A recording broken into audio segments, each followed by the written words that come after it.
परमेश्वर के धन्य नाम की महिमा हो। प्रभात मनन के सत्र 1151 में आप सभी का स्वागत करता हूं। आइए आज का मनन के लिए हम पढ़ते हैं दूसरे थिस्सलुनीके अध्याय 1 पद 4।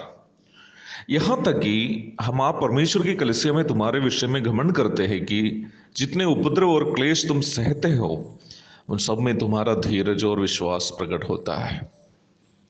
इस पत्री का अध्ययन शुरू करते समय मैं आपको ये बताया था कि थिस्सलुनीकियों को ये दूसरी पत्री पौलुस इसलिए लिखा क्योंकि बार बार होने वाले सताव विश्वासियों में कई लोगों को मानसिक रूप में दुर्बल कर दिए थे। उन विश्वासियों को मजबूत करना इस पत्री की रचना का एक उद्देश्य था। पौलुस यह विश्वासियों से कह रहा है कि जो उपद्रव और क्लेश वे लोग सह रहे हैं उसके कारण परमेश्वर की कलीसिया में अर्थात विश्वासी समूह के बीच में पौलुस एवं साथी प्रचारकगण घमंड करते हैं।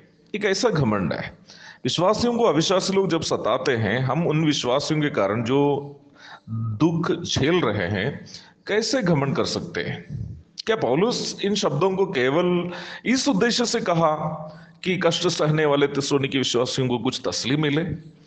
पहला प्रश्न का उत्तर मेरी समझ से अगला प्रश्न का भी उत्तर है। थिस्सलुनीकियों के क्लेशों के कारण घमंड करने के पीछे के कारणों को पौलुस यह बताया है। कम से कम 3 महत्वपूर्ण कारण 10 तक के पदों में हम देखते हैं। उसमें पहला प्रारंभ में पढ़ी गई पद में ही बताया है। जितने उपद्रव और क्लेश वे लोग सहते थे उन सबों के द्वारा उनका धीरज और विश्वास प्रकट हो रहा था। धीरज एक ईश्वरीय नैतिक स्वभाव है जो हमारे प्रभु यीशु मसीह ने संसार में प्रकट किया है। परमेश्वर का धीरज केवल दुख उठाना ही नहीं बल्कि उसमें आनंदित होना भी है। हम मानव जाति के लिए क्रूस की मृत्यु सहने में प्रभु यीशु को आनंद था। इब्रानी 12:2। प्रभु को इस बात में दुख नहीं था कि निर्दोष होकर भी अति भयानक दर्द उनको सहना पड़ रहा है, बल्कि उनको इस बात में आनंद था कि उनके दुख झेलने से हमें उद्धार मिल रहा है। जब प्रभु के कारण हम विश्वासी उपद्रव और क्लेश सहते हैं तो हम प्रभु के स्वभाव अथवा धीरज के साथ मेल में आ रहे हैं। वास्तविक आत्मिकता भाषणबाजी करना, गीत गाना या लंबे समय तक प्रार्थना करते रहना आदि नहीं है। ये सब करना गलत नहीं है, परंतु ऐसे करना आत्मिकता का चिन्ह नहीं है।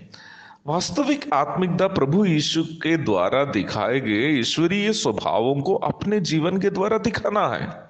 प्रभु के स्वभावों को केवल वही अपने जीवन के द्वारा दिखा पाएंगे जिनका विश्वास प्रभु पर अटल है या मजबूत है।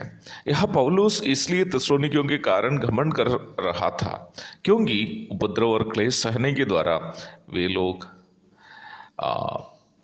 सही आत्मिकता का प्रदर्शन कर रहे थे और वे इसलिए ऐसे सह पाए क्योंकि प्रभु पर उनका विश्वास मजबूत था। यद्यपि बार बार होने वाले सताव मानसिक रूप में उनमें से कुछ को उतावलापन में डाल दिया हो, उस समय भी ज्यादातर विश्वासियों का विश्वास कमजोर नहीं हुआ था। मुझे सुनने वाले प्रिय भाई बहनों, क्या दुख सहने में कभी आपको आनंद अनुभव हुआ है? यदि हुआ है तो आप प्रभु के धीरज नामक स्वभाव का प्रदर्शन कर रहे हैं। रोमी अध्याय 5 पद 3 और 4 जो अन्य विश्वासियों के सामने आपकी प्रशंसा का कारण है क्योंकि आप उनके लिए भी प्रेरणा का स्रोत है ताकि वे लोग भी आनंद के साथ दुख सह सके। प्रभु दया करे। तो थिस्सलुनीकियों के कारण पौलुस के घमंड के दूसरे कारण पर हम कल मनन करेंगे। तब तक आपसे विदा हो जाता हूं। प्रभु आप सबको आनंद के साथ दुख सहने की कृपा दे, आपकी मदद करें। आमीन।